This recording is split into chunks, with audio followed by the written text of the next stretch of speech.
উনি যে হ্যাঁ না ভোট যে কথা বলছেন, উনি কিন্তু শুরুর থেকেই কিন্তু উনি এবং ওনার সরকারের যারা যারা আছেন হ্যাঁ নিয়েই কথা বলছেন, না নিয়ে কথা ওনারা বলে না, সবই হ্যাঁ। তো আমি একটা উদাহরণ দিই।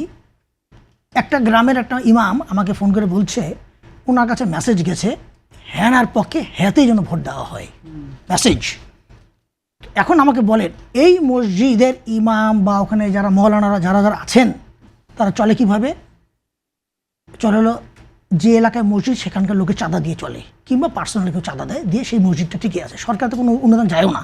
মসজিদ রিপেয়ারিং ওয়ার্কের জন্য সরকারের পিছনে 10টা জুতা তলি ক্ষয় করলেও কোনোদিন টাকা কেউ পাবে না, জনগণের টাকা দিয়েই মসজিদ নির্মাণ হয়।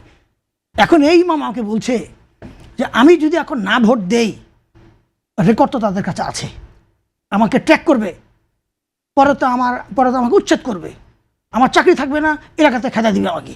কিন্তু এটা কে করেছে কারা করেছে সেও সে বলতে পারে না, হয়তো সে জানে, সে বলছে না, কিন্তু তার কাছে মেসেজ গেছে। তো এখন কথা হলো কি, এই যে যেমন উনি আরেকটা কথা বলেছেন, আমাদের প্রধান উপদেষ্টা, মাননীয় প্রধান উপদেষ্টা, যে জুলাই চার্টার, যেটা জুলাই সনদ যেটা করেছিল, শুনেন ওখানে তো আমার জানা মতে বিএনপি একমাত্র প্রমিনেন্ট পার্টি, বাকি কারোর নাম কিন্তু আমরা জানিও না কারা ওখানে সাইন করেছে। তার মধ্যে একটা নাম আমার মাথায় খুব আসে, আমি যার নাম শুনেছি কিনা, হিট পার্টি।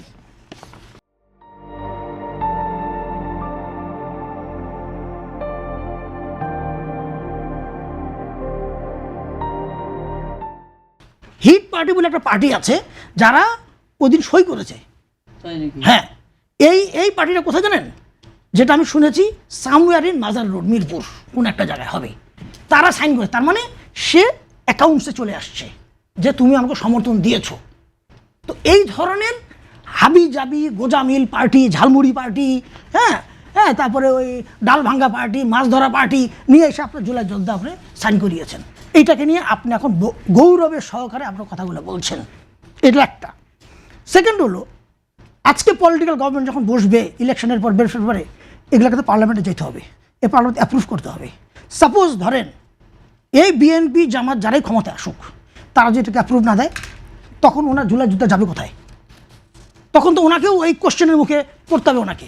তো তাহলে আমি এই ধরনের সিস্টেমে কেন যাব করতে? ওনাকে আমরা সম্মান করি, উনি সম্মানী মানুষ, আমাদের বাংলাদেশের গৌরব, উনি বাংলাদেশের নোবেল পিস নিয়ে আসছেন, বাংলাদেশের জন্য সম্মান। আপনি যেভাবে বলছেন আমি সরি ইন্টারাপ্ট করে ফেলছি। প্রথম কথা হচ্ছে যে আপনি যে কথাটা বললেন যে উনি তো নির্বাচনের মধ্য দিয়ে যাবে, যে নির্বাচনের মধ্য দিয়ে যারা যাবে তারা যদি এটা বাস্তবায়ন না করে, সেটা কিন্তু পরবর্তীতে যে সরকার নির্বাচিত হবে তাদের ব্যাপার।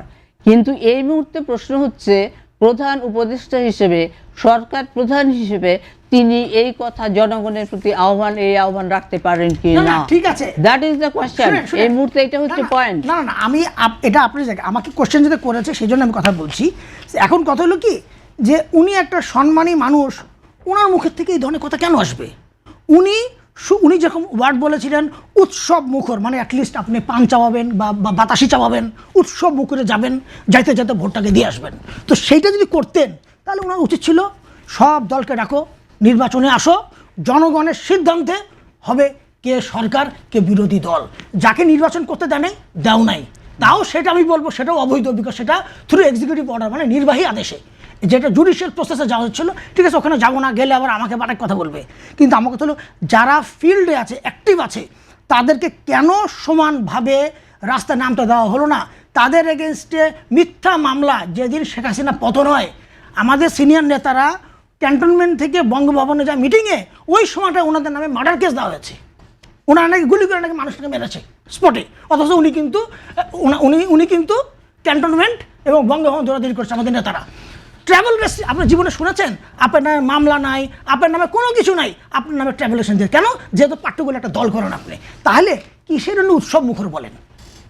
আমরা খালি দোয়া করছি ওনার উৎসব মুখরটা বাদ দেই, আমরা দোয়া করছি আল্লাহ তাড়াতাড়ি যেন নির্বাচনটা হয়ে যায়।